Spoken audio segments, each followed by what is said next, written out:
नमस्कार दोस्तों, स्वागत है आप सभी का physics optional for UPSC CSC के क्लास में। And this is lecture number 60 okay of the English course. Okay, lecture number 60 of the English course. Okay, so यहाँ से यहाँ तक हमने पिछले क्लासेस में कर लिया था। लेक्चर नंबर 59 में डिग्रीज ऑफ फ्रीडम क्या होती है वो हमने यहाँ तक सेकेंड पॉइंट तक पढ़ लिया था, ठीक है ना। अब हम यहाँ से पढ़ने वाले हैं, ठीक है। So a system consisting of N particles, ठीक है। एन पार्टिकल्स का आपका सिस्टम है वो मान लीजिए स्पेस में फ्रीली मूव कर रहा है, ठीक है ना। मूविंग फ्रीली इन स्पेस मतलब क्या, उस पर कोई कंस्ट्रेंट नहीं है, ठीक है ना। कंस्ट्रेंट नहीं है, उस पर कोई दूसरा फोर्स नहीं लग रहा है, वो फ्रीली मूव कर रहे हैं स्पेस पे, ठीक है ना। तो system consisting of N particles, n particles का सिस्टम है सपोज। तो ये पार्टिकल नंबर 1 है सपोज, ये पार्टिकल नंबर 2 है सपोज, ये 3 है, and so on and so forth up to particle number n है सपोज, ठीक है ना।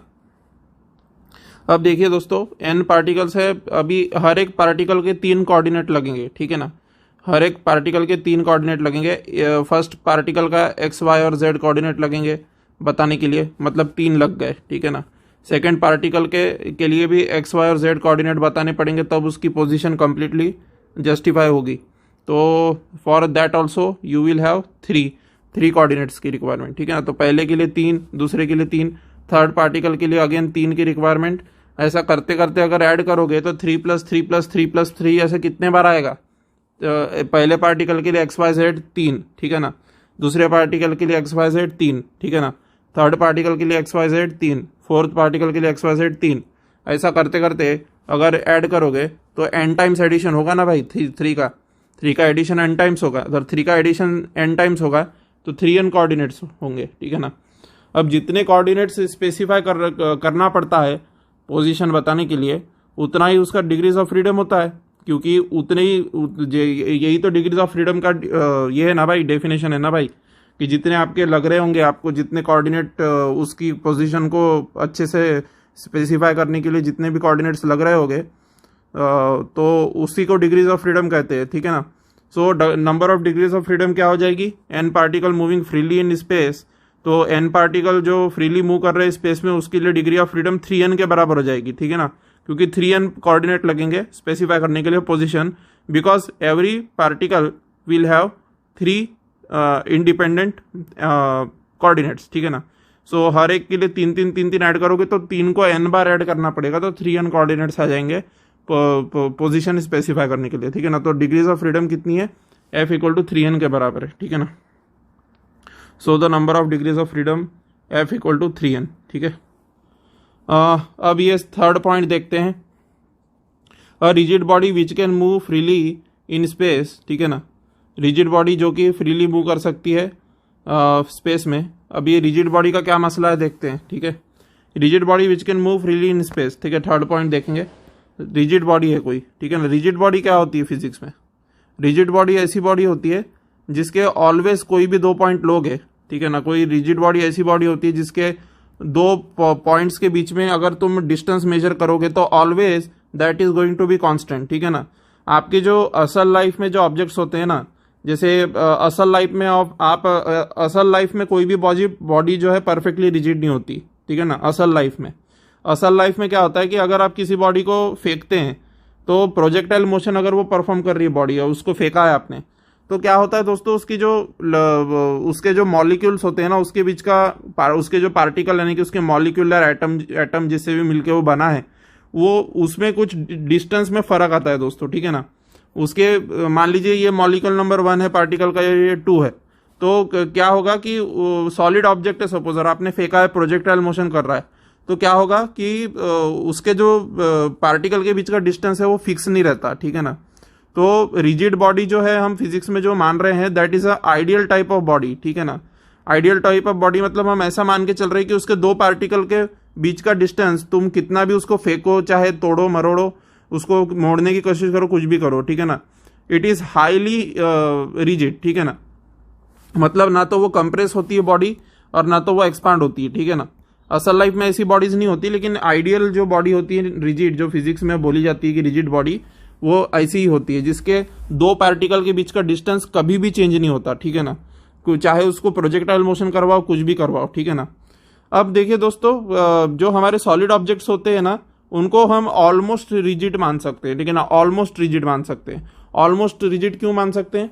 क्योंकि जब आप किसी बॉल को प्रोजेक्टाइल मोशन में फेंकोगे और उसके दो पार्टिकल के बीच का डिस्टेंस अगर आप मेजर करते हो कि कितना वेरिएशन आया है फेंकने के पहले और फेंकने के बाद, कितना वेरिएशन आया है उसके दो पार्टिकल के बीच में, अगर वो मेजर करोगे तो ये पाओगे कि there is very slight, very negligible ये आता है, ठीक है ना, फर्क पड़ता है, बहुत निग्लिजिबल वेरिएशन आता है, ठीक है ना। तो इसीलिए जो हमारे सॉलिड ऑब्जेक्ट्स होते हैं उनको ऑलमोस्ट हम प्रैक्टिकल पर्पसेस के लिए रिजिड मान लेते हैं, ठीक है ना। सो देखिए, rigid body which can move freely in space, ठीक है ना। रिजिड बॉडी है तो अगर वो मूव करेगी स्पेस में तो उसके पार्टिकल्स के बीच का डिस्टेंस जो है चेंज नहीं होने वाला है, ठीक है ना। तो rigid body which can move freely in space has 6 degrees of freedom. कौन से 6 डिग्रीज ऑफ फ्रीडम? अब यहाँ काफी बच्चे कंफ्यूज ऐसे होते हैं कि सर आपने तो बताया था कि पार्टिकल जो होता है, पार्टिकल के तो 3 डिग्रीज ऑफ फ्रीडम होते हैं, ठीक है ना। तो रिजिड बॉडी के 6 कैसे हो गए? ठीक है, ये इसलिए हुआ क्योंकि जो आपका पार्टिकल होता है ना, वो पार्टिकल रोटेशन नहीं कर सकता, कभी भी रोटेशन नहीं कर सकता पार्टिकल ऐसा ऑब्जेक्ट होता है फिजिक्स में जिसका डायमेंशन नाम की चीज नहीं होती उसको, ठीक है ना। तो अगर उसमें डायमेंशन ही नहीं है तो obviously it can not rotate, it can only translate, ठीक है ना। या तो एक्स डायरेक्शन में, वाई डायरेक्शन में, जेड डायरेक्शन में वो ट्रांसलेट ही कर सकता है, रोटेट नहीं कर सकता पार्टिकल, ठीक है ना। पर रिजिड बॉडी ऐसी होती है जो रोटेट भी कर सकती है, ठीक है ना। तो रिजिड बॉडी के 6 डिग्रीज ऑफ फ्रीडम क्यों आएंगे? क्योंकि मान लीजिए ये मेरी रॉड है, ठीक है ना, ये मेरी रिजिड रॉड है मान लीजिए, ठीक है, और ये मोशन कर रही है, ठीक है। तो मोशन कर रही है तो इसका तुम अगर सेंटर ऑफ मास देखोगे इस रॉड का, तो मैंने आपको बताया था कि सेंटर ऑफ मास का यूज करते हैं हम उसका ऑब्जेक्ट का मोशन, रिजिड बॉडी का मोशन डिस्क्राइब करने के लिए। तो मान लीजिए उसका सेंटर ऑफ मास कुछ मूव कर रहा है, ठीक है ना। तो इसके सेंटर ऑफ मास के तीन ही उसके ये हो सकते हैं, ट्रांसलेटरी मोशन में तीन वेरिएबल लगेंगे उसके सेंटर ऑफ मास का डिस्क्रिप्शन करने के लिए। तो सेंटर ऑफ मास के मोशन के डिस्क्रिप्शन के लिए 3 वेरिएबल लगेंगे, एक्स, वाई और जेड, ठीक है ना। तो 3 वेरिएबल लगे ट्रांसलेटरी मोशन के लिए, तो 3 वेरिएबल फॉर ट्रांसलेटरी मोशन, ठीक है ना। और रोटेटरी मोशन के लिए और 3 वेरिएबल लगेंगे। कौन से 3 वेरिएबल लगेंगे रोटेटरी के लिए? रोटेटरी मोशन के लिए कौन से 3 वेरिएबल लगेंगे? या तो वो वाई एक्सिस के अलॉन्ग रोटेट करे, या तो वो एक्स एक्सिस के अलॉन्ग रोटेट करे, ठीक है ना, या तो वो जेड एक्सिस के अलॉन्ग रोटेट करे, ठीक है। सो 3 एक्सिस के अबाउट वो रोटेट कर सकता है आपका रिजिड बॉडी। तो इसलिए 3 ट्रांसलेटरी मोशन के लिए हो गए और 3 रोटेटरी मोशन के लिए हो गए आपके, क्या बोलते हैं, डिग्रीज ऑफ फ्रीडम, ठीक है ना। तो 6 डिग्रीज ऑफ फ्रीडम होती है रिजिड बॉडी के पास, ठीक है ना। इसलिए 3 + 3 मिला के 6 हो जाता है, ठीक है। बट अब यहाँ पे बट ये आया है, बट ये जो आगे लिखा हुआ देख रहे हो आप, rigid body has 6 degrees of freedom but if the body rotates about an axis, ठीक है ना। अगर बॉडी ऐसे एक्सिस के अबाउट रोटेट करती है जो कि फिक्स कर दी गई है स्पेस में, ठीक है ना, about an axis fixed in space, ठीक है ना। अब इसका क्या मतलब हुआ कि जो आपका जो रिजिड बॉडी है, यहाँ पे भी बच्चे कंफ्यूज होते हैं। कैसे कंफ्यूज होते हैं वो बच्चे? वो बोलते हैं कि वो ध्यान से रीड नहीं करते। वो क्या बोलते हैं, बॉडी एक्सिस के अबाउट रोटेट कर रही है, वो तो ठीक है भाई साहब, लेकिन ये एक्सिस की एक्सिस अगर मूव कर गई, तो ये एक्सिस की एक्सिस के ये एक्सिस सहित अगर ऑब्जेक्ट मूव कर गया तो फिर तो डिग्रीज ऑफ फ्रीडम एक नहीं ज्यादा होना चाहिए ना, क्योंकि ये एक्सिस के सहित अगर आपका रिजिड बॉडी मूव कर गया तो भाई ज्यादा होना चाहिए उसका डिग्रीज ऑफ फ्रीडम। नहीं, ऐसा नहीं है दोस्तों, यहाँ पे आपने ध्यान से स्टेटमेंट को पढ़ा नहीं, इसका मतलब, ठीक है ना। क्या बोल रहा है वो? But if the body rotates about an axis fixed in space, क्या बोल रहा है? N axis fixed in space बोल रहा है, ठीक है ना। N axis fixed in space बोल रहा है। अब एक्सिस को ही अगर आप फिक्स कर दोगे भाई स्पेस में, तो ट्रांसलेटरी मोशन इसका बैन हो गया, क्योंकि ये एक्सिस आपने स्पेस में फिक्स कर दी, तो ट्रांसलेट नहीं कर सकती बॉडी, क्योंकि ट्रांसलेट करेगी तो एक्सिस को भी मूव करना पड़ेगा, और एक्सिस को आपने फिक्स करके रखा है। इसका मतलब बॉडी को इसी एक्सिस के अबाउट रहना है, मतलब ट्रांसलेटरी मोशन बैन हो गया उसका, ठीक है ना। और इसी एक्सिस के अबाउट रोटेट कर रही है बोल रहे हो बॉडी, ये आपकी रॉड है सपोज, और इसी एक्सिस के अबाउट अगर वो रोटेट कर रही है, तो इसी एक्सिस के अबाउट रोटेट करेगी तो ट्रांसलेटरी तो बैन हो गया, क्योंकि एक्सिस ही फिक्स कर दी। अब रोटेशन भी एक ही प्रकार का होगा। क्यों एक ही प्रकार का रोटेशन होगा? क्योंकि आपने बता दिया है कि इसी एक्सिस के अबाउट रोटेट कर रही है, ठीक है ना। आप कोई दूसरी एक्सिस लोगे, उसके अबाउट रोटेट करवाओगे, तो इस एक्सिस के अबाउट रोटेशन कैसे होगा? ठीक है ना, समझ में आ रही बात? तो इसीलिए इसी एक्सिस के अबाउट रोटेशन भी होगा तो डिग्रीज ऑफ फ्रीडम एक ही हो जाएगी, ठीक है ना, समझ में आ रही है बात, क्योंकि उसकी फ्रीडम सिर्फ एक ही डायरेक्शन में है। मान लीजिए वो वाई एक्सिस के अबाउट रोटेट कर रही है, सपोज आपकी रॉड, ठीक है ना, सपोज आपकी जो रॉड है ये वाई एक्सिस के अबाउट रोटेट कर रही है, ठीक है ना। तो ऐसी स्थिति में क्या होगा कि केवल इसके पास एक ही फ्रीडम है, ठीक है ना, वो इसी तरीके से रोटेट कर सकती है, ठीक है ना। मान लीजिए यहां से ये मान लीजिए आपके प्लेन मोबाइल के डिवाइस के अंदर घुसती हुई ये एक एक्सिस है, ठीक है ना, जेड एक्सिस है जो आपके मोबाइल के स्क्रीन के परपेंडिकुलर है, और इसी एक्सिस के अबाउट रॉड को रोटेट करना है बोल दिया मैंने, ठीक है ना। तो रॉड जो है ऐसी और ऐसी ही रोटेट कर सकती है, ठीक है ना, या तो ऐसी रोटेट करेगी या तो अपोजिट डायरेक्शन में रोटेट करेगी। तो रोटेशन तो फिक्स हो गया ना भाई उसका, ठीक है ना, रोटेशन फिक्स हो गया तो एक ही डिग्री ऑफ फ्रीडम हो गई उसकी, क्योंकि वो ऐसी मूव कर सकती है या तो ऐसी मूव कर सकती है। तो ये दोनों तो अलग अलग डिग्री ऑफ फ्रीडम नहीं हुई, क्लॉकवाइज और anti clockwise direction opposite degree of freedom थोड़ी हुई। समझ में आ रही है ना बात मेरी, वो एक ही डिग्री ऑफ फ्रीडम कहलाता है, क्लॉकवाइज और एंटी क्लॉकवाइज डायरेक्शन, ठीक है ना, क्योंकि वो आपका ये जैसे जेड एक्सिस जो है जो मोबाइल के स्क्रीन का परपेंडिकुलर है आपके, ये एक्स वाई ये इस तरीके से इसको मजबूर करेगा कि एक्स वाई प्लेन में ही रोटेट करेगा आपका ऑब्जेक्ट, ठीक है ना। जेड एक्सिस के अबाउट अगर रोटेट कर रहा है तो आपका जो ऑब्जेक्ट है एक्स वाई प्लेन में ही रहेगा, तो एक्स वाई प्लेन में ही रहेगा अगर ऑब्जेक्ट, तो डिग्री ऑफ फ्रीडम ऑब्वियसली 1 होगी। और डिग्री ऑफ फ्रीडम 1 रहने का कारण क्या है, डिग्री ऑफ फ्रीडम का मैंने आपको डेफिनेशन बताया है कि एक ही वेरिएबल लगना चाहिए उसको पूरी तरीके से स्पेसिफाई करने के लिए, और यहाँ पे एक ही वेरिएबल लगेगा दोस्तों, क्योंकि आप एंगल निकालेंगे, ठीक है ना। मान लीजिए इस एक्सिस यहाँ के इसके अबाउट आप एंगल निकालते हैं, ठीक है ना, तो एंगल जो है जिस एंगल पे रोटेट होगी, जैसे ये रोटेट हो रही है तो ये इधर चली गई सपोज, तो ये इतना रोटेट हुई, ठीक है ना, थीटा एंगल, तो वो थीटा एंगल से आप उसको बॉडी को स्पेसिफाई कर देंगे, ठीक है ना। तो एक ही वेरिएबल लग रहा है कि कितना एंगल से रोटेट हुआ है, ठीक है ना।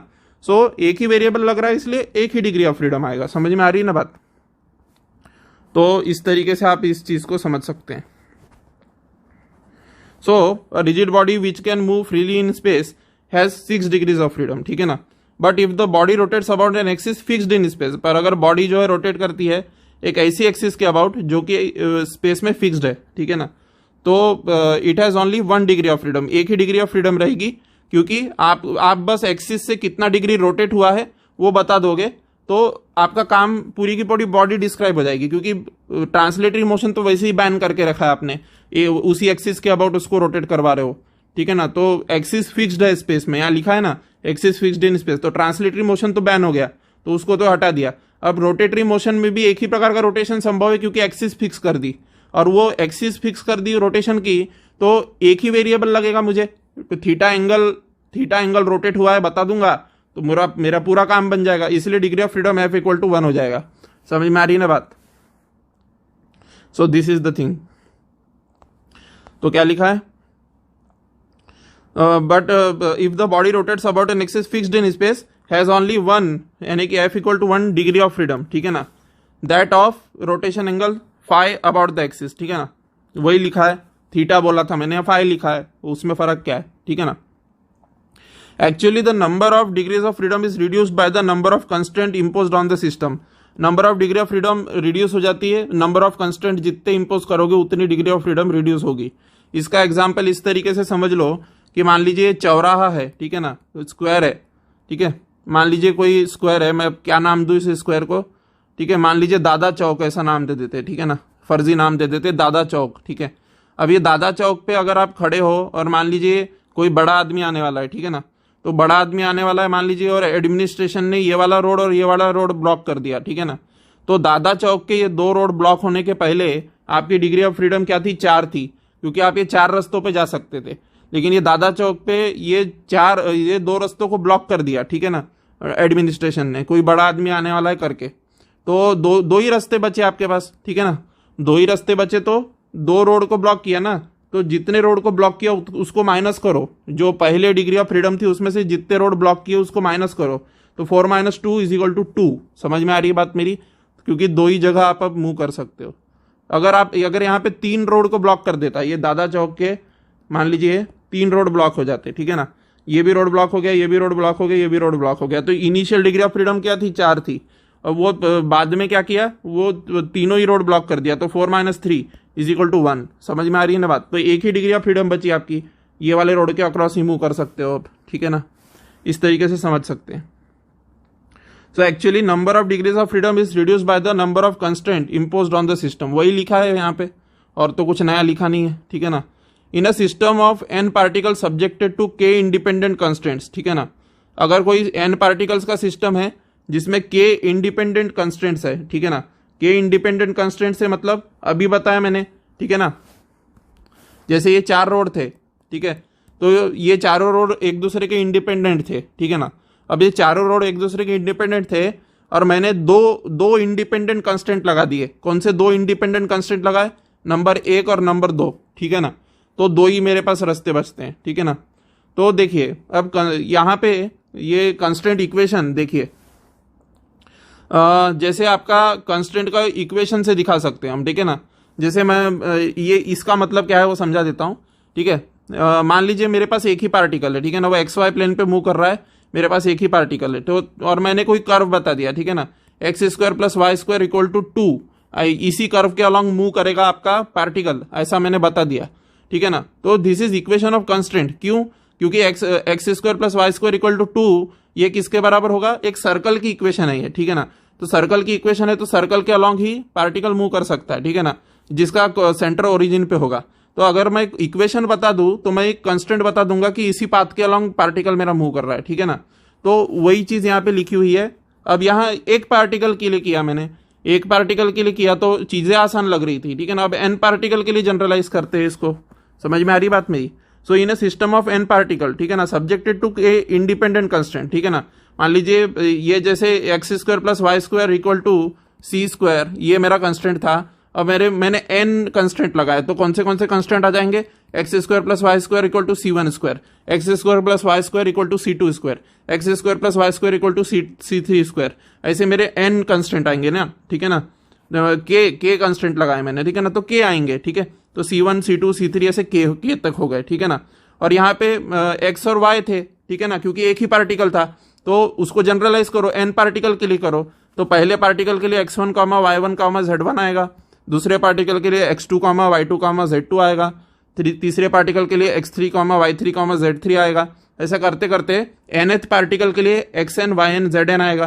तो वही तो चीज लिखी है यहाँ पे, ठीक है ना।